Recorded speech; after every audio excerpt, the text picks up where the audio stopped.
So our last lesson in this course is also the last step in the process of taking possession of a home. It's called closing. The process of closing a home is typically done by a real estate lawyer, and it's what happens when the title of a property or the ownership of a property is transferred from one party to another. This is why in your agreement of purchase and sale, when you take possession of a property, they have something called a title search date. This date is the last day in which a lawyer can examine the title of a property and make sure that it's marketable or that there are no liens and encumbrances preventing you from taking possession of the property. An example of a lien or encumbrance would be a mortgage that's registered against the property, or a construction lien that's registered against the property, or an unpaid tax bill on the previous owner.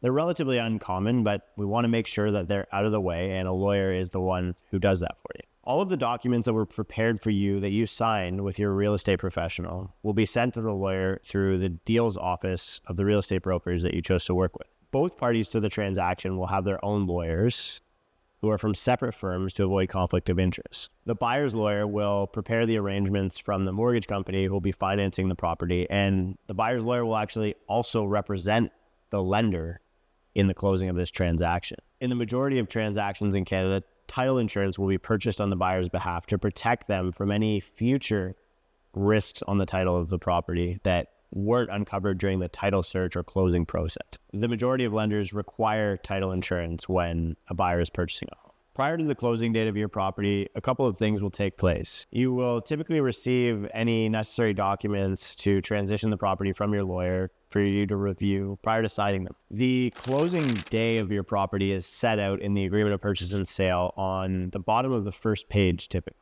This is the day that the buyer and seller of a property agree that the property is going to change hands. It's typically advisable that the buyer of a home does a final walkthrough of the home within a couple of days prior to the closing date.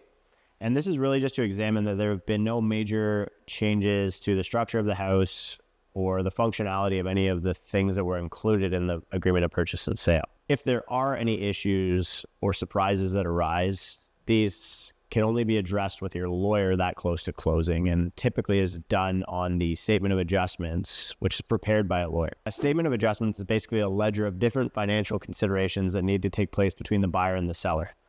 One of the most accessible examples of this is the prepayment of property taxes. So if the seller of a home prepaid their property taxes for the entire year in January, and the buyer takes possession of the home in August of that year, the buyer is technically buying the remaining year worth of taxes off of the seller, and that's reconciled for on the statement of adjustments. Once you've done your final walkthrough and everything is in order, you'll go to your lawyer and sign documents that have been prepared by them.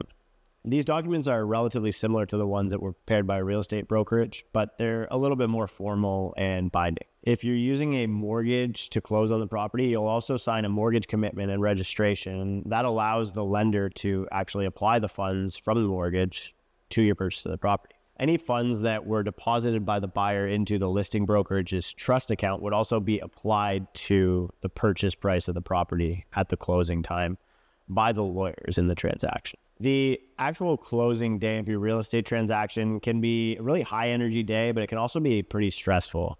You really have no idea how long it's going to take for funds to transfer from the lender to the lawyer to the seller. And this can be a bit unpredictable for all parties.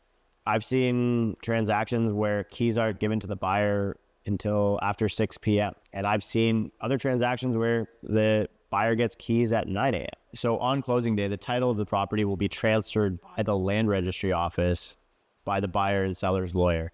Once this process has taken place, the buyer's lawyer will provide keys or other access instructions on how to take possession of the property and how to access the property to move in. Any major delays in closing a property typically come from the lenders or the fact that a buyer or seller has multiple transactions to close simultaneously in one day.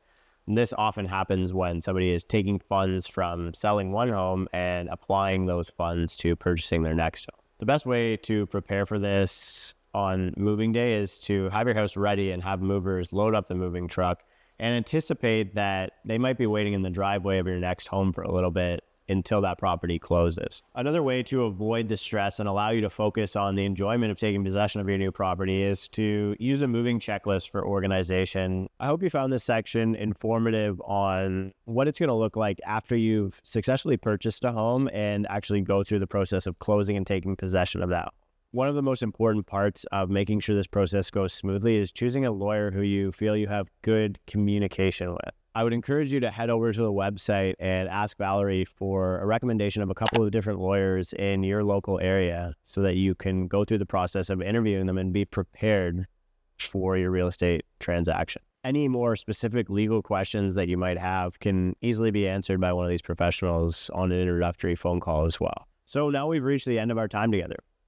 You should by now have the basic foundations of everything that you need from the start to the end, including the processes of home buying, renting, moving, and so much more. I'm going to take you back through the list just in case you want to go back and reference any other videos. So in the first lesson, we covered how to decide whether or not buying your primary residence or renting a home is best for you as a financial decision. In the next section, we talked about how to arrange your personal finances to best qualify for a mortgage and maximize what you're capable of doing as a home buyer. After that, we took you through the process of buying a home and all of the different considerations and paperwork involved in that process. We also examined the process from a seller's perspective because you might be a seller one day, or you might be negotiating with a seller on your real estate transaction today. After that, we had a good friend of mine, Nick Hill, come in and explain the details of mortgages on a real estate transaction for you. Finally, we went through a bit of a crash course on real estate investing and discussed considerations if that's something you're interested in doing. And then we talked about